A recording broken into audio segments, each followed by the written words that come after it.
সর্দার, কিছু বলবি? বাচ্চাটার কি কুমিরের খাবার করে দেব?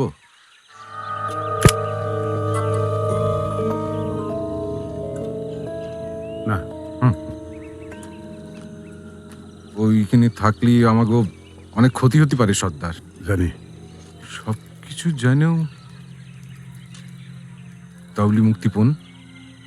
না, তাহলে আরো বেশি ক্ষতি। তাই বলে ওইভাবে আমাকে সাথে? তুই শুধু নরেন্দ্রই দেখলি, ঝিনুকের চোখ দুটো দেখলি নে? ওর মিষ্টি মুখটা কিরম আনন্দে ভরে উঠেছে নতুন বন্ধুরে পাইয়ে। এত বছর কি দিতে পারিছি পরে আমি? ওই ছোট্ট মা মরা মায়ের হাসি মুখটা আমি সারা জীবন দেখতে চাই।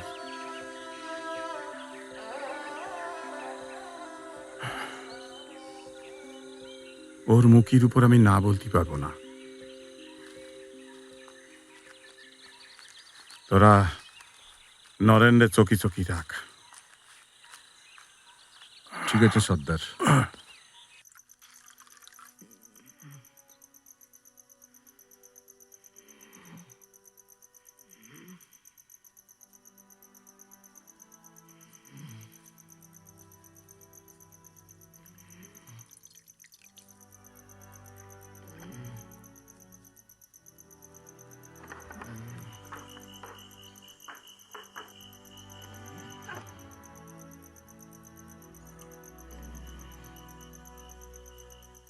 দেখো না, জ্বরটা তো বাড়েই চলেছে। বলতেছি রবি ডাক্তারে একবার ডাকলি হতো না? এত রাত্রি কি আর আসবে?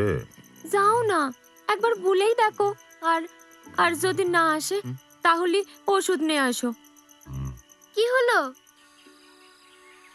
মার কথা মনে পড়তেছে? কাঁদো না, সব ঠিক হয়ে যাবে। এ কি, তোমার গা যে জ্বরে পুড়ে যাচ্ছে। তোমার জ্বর এইছে আর আমায় একটিবারও বললে না।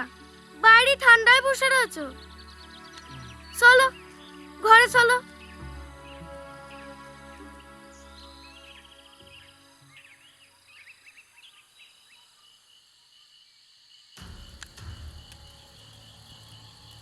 কেজি মালের অর্ডার দিছে? 50 কেজি কচি হরিণীর মাংস চাইছে। শালা নেতাগুলো হইছে হারামি। অর্ডার 16 আনা, পয়সা দেবার বেলা নেই। সর্দার, শুয়ারের মাংস মিশিয়ে দাও। দে দে, হারামিগুলোরে মিশিয়ে দে। ঠিক আছে সর্দার।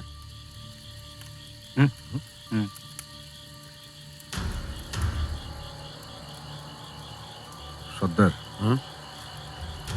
শালা মানুষের বাচ্চাটার বোধহয় জ্বর হইয়েছে।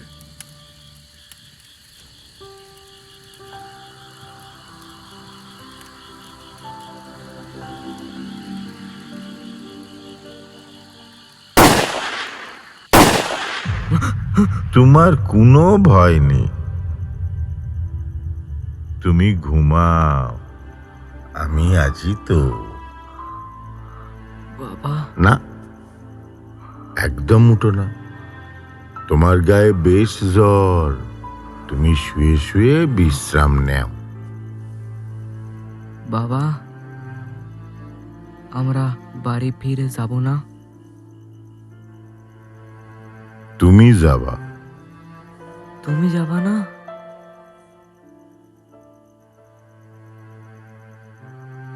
মায়া,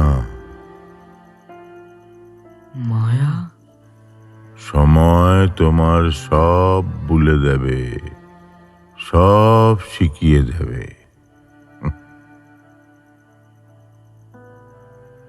তুমি চোখ বন্ধ করে নিশ্চিন্তে ঘুমো।